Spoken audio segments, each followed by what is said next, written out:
Good morning, friends. Today we are going to learn lesson number 2, spoken English. आज आपण lesson number 2 spoken English मध्ये काय बघणार आहोत? ही सी चा वापर कसा करायचा हे सगळ्यांना माहित आहे. ही म्हणजे तो, सी म्हणजे ती. परंतु याचं काय करायचं, याची जी वाक्य आहेत ती वाक्य कशा पद्धतीने बनवले पाहिजेत ते बघ. आता इथे एक मराठी वाक्य आहे बघा, मराठीतून दिलेलं वाक्य. या वाक्याचं कशामध्ये रूपांतर करायचंय? तो मुलगा आहे. ही म्हणजे काय? तो. मग काय येईल? याचं कसं होईल बघा. याचं याची रचना कशी असते? सब्जेक्ट प्लस वर्ब नंतर object. He is a boy. समजा तुम्हाला म्हणायचंय तो मुलगा आहे, मग काय म्हणलं पाहिजे? He is a boy. ती मुलगी आहे. काय ना?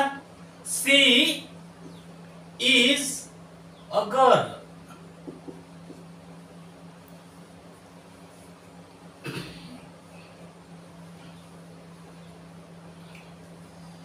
ही तो विद्यार्थी आहे. He is a student.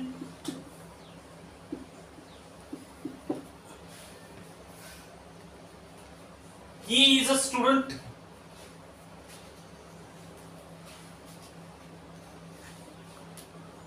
बघा, तो विद्यार्थी आहे. He is a student.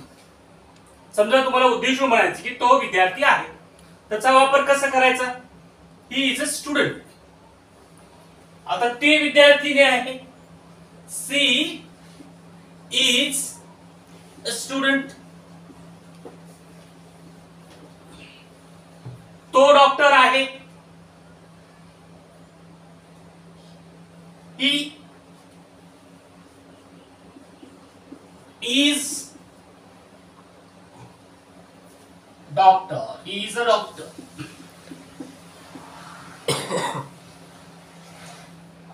आता ही दोन वाक्य तुम्हाला प्रॅक्टिस साठी, ही दोन वाक्य बघा, याचा वापर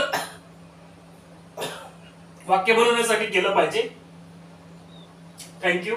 पुढचं लेसन आपण नंतरच्या सत्रात बघूया.